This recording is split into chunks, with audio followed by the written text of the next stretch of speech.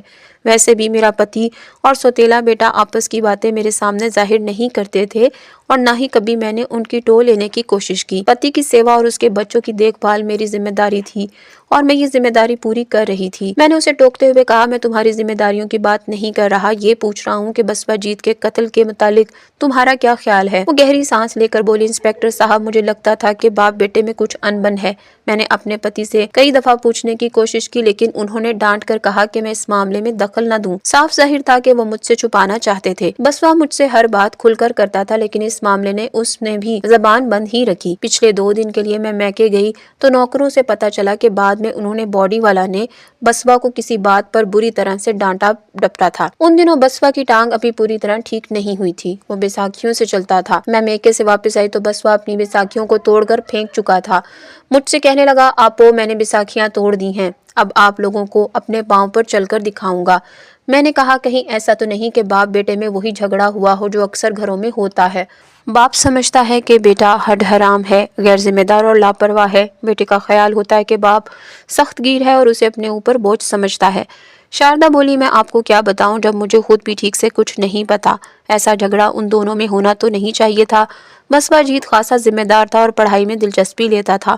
پچھلے سال وہ فیل ہوا تھا لیکن اس کی وجہ بیماری تھی، اسے ٹائیفائڈ ہو گیا تھا، اس دفعہ وہ ٹانگ کی وجہ سے امتحان میں ہی نہیں بیٹھ سکا۔ میں نے کہا شاردا دیوی تم مجھے اپنے دل کی بات بتاؤ، کیا تم یہ سمجھتی ہو کہ باڈی والا اپنے بیٹے کو قتل کر سکتا ہے؟ شاردا کا رنگ کچھ اور زرد پڑ گیا، لرزیدہ آواز میں بولی میں اس بارے میں کچھ نہیں کہہ سکتی، مجھے جو کچھ پتا تھا میں نے آپ کو بتا دیا ہے۔ اس کے انکار میں بھی اقرار کی جھلک تھی۔ میں نے کہا اچھا یہ بتاؤ کہ تم گھر چھوڑنے کے بعد اس استھان پر کیوں آ گئی؟ تم اپنے والدین کے گھر بھی جا سکتی تھی، والدین کے گھر جانے سے کوئی فائدہ نہیں تھا، شاردا نے جواب دیا۔ والدین کے گھر جانے سے کوئی فائدہ نہیں تھا، شاردا نے جواب دیا، مجھے ڈر تھا کہ میرا پتی وہاں بھی پہنچ جائے گا۔ اس کی ذہنی حالت بڑی خراب نظر آ رہی تھی، وہ پچھلے کئی روز سے مسلسل شراب پی رہا تھا۔ کسی وقت مجھے ایسی غضبناک نظروں سے دیکھتا تھا کہ میں سر تا پا کانپ جاتی تھی۔ جس وقت میں گھر سے نکلی مجھے صرف شک تھا کہ وہ مجھے نقصان پہنچانا چاہتا ہے، لیکن اب تو شبے کی کوئی گنجائش ہی نہیں رہی، وہ میرے پیچھے ہی پیچھے یہاں تک آ گیا ہے۔ اگر گرو مہاراج کی پناہ مجھے نہ ملتی تو نہ جانے کیا حشر ہوتا میرا۔ اب وہ قدرے کھل کر بات کر رہی تھی۔ میں نے پوچھا مجھے پتا چلا ہے کہ تمہاری بھی یہ دوسری شادی ہے،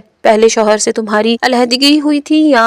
وہ بولی نہیں، وہ فوت ہو گیا تھا۔ شادی کے 1 ہی برس بعد سڑک کے ایک حادثے نے اس کی جان لے لی۔ اس ذکر نے ایک دم شاردا کو رنجیدہ کر دیا۔ میں نے کہا اس کے بعد تمہاری شادی باڈی والا سے ہو گئی، اس شادی میں تمہاری رضامندی شامل تھی؟ وہ بولی راضی یا ناراضی ہونے کا کوئی سوال ہی نہیں تھا، پہلی شادی کی طرح یہ شادی بھی والدین کی مرضی سے ہوئی تھی۔ اپنے دوسرے شوہر کو تو میں نے شادی سے پہلے دیکھا بھی نہیں تھا، لیکن شادی کے بعد میں نے ایک پتنی کے طور پر اپنا ہر فرض پورا کیا، شوہر کو محبت دی، اس کے گھر کی اور بچوں کی پوری نگہداشت کی۔ چند ہفتے پہلے تک کوئی میرے شوہر سے میرے بارے میں پوچھتا تو وہ میری تعریفیں کرتے نہ تھکتا، لیکن پھر چند ہفتوں کے اندر اندر اسے نہ جانے کیا ہوا کہ وہ سب کچھ بھول گیا اور اس کی آنکھیں میرے لیے آگے برسانے لگی۔ میں نے کہا اب تمہارا کیا پروگرام ہے، یہی رہوگی یا کوئی اور ٹھکانہ ڈھونڈو گی؟ میری تو سمجھ میں کچھ نہیں آ رہا، وہ فکر مندی سے بولی۔ میں نے کہا باڈی والا گرفتار ہو جاتا تو اور بہت تھی، اب وہ فرار ہو گیا ہے، ایسے میں تمہیں بہت زیادہ احتیاط کی ضرورت ہے۔ وہ بولی میں سمجھتی ہوں کہ اس استھان میں جتنی حفاظت سے رہ سکتی ہوں کہیں اور نہیں رہ سکتی، یہاں مجھے کسی طرح کا خوف خطرہ نہیں، میرے علاوہ بھی چند بے سہارا عورتیں یہاں موجود ہیں، مہاراج کی پتنی ان کی دیکھ بھال کرتی ہیں، ان کے رہنے اور سونے کے لیے علیحدہ جگہ ہے، میں صرف اتنا چاہتی ہوں کہ گوارا میں میری والدہ کو میرے بارے میں اطلاع پہنچ جائے اور وہ یہاں آ کر مجھ سے مل لے۔ گوارا امرتسر کے نواح میں چھوٹی سی آبادی تھی، جیسے لاہور کے نواح میں کوٹ لکھپت۔ والدہ کا ذکر شاردا کی زبان پر آیا تو اس کی آنکھیں بھیگنے لگی، میں اسے ذرا سا چھیڑتا تو وہ باقاعدہ رونے لگتی۔ میں نے موضوع بدل کر کہا تم اپنا اچھا برا اچھی طرح سے سمجھتی ہو، میرے خیال میں تو ایک جوان جہان عورت کا اس طرح استھان میں پڑے رہنا ٹھیک نہیں، اور سچی بات تو یہ ہے کہ مجھے یہ استھان کوئی اچھی جگہ بھی نہیں لگ رہا۔ آگے تمہاری مرضی ہے، باقی میری طرف سے یہ پابندی ضرور رہے گی کہ تم مقامی تھانے میں پیش کی اطلاع دیے بغیر کہیں جاؤ گی نہیں۔ مجھے ابھی تم سے بہت کچھ پوچھنا ہے اور ہو سکتا ہے کہ اس سلسلے میں بار بار تمہاری ضرورت پڑے۔ وہ اقرار میں سر ہلانے لگی۔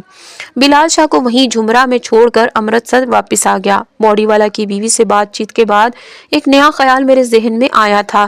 سوچنے کی بات تھی کہ جوان بیٹے کو موت کے گھاٹ اتارنے کے بعد باڈی والا اب اپنی جوان بیوی کے پیچھے کیوں پڑا ہے۔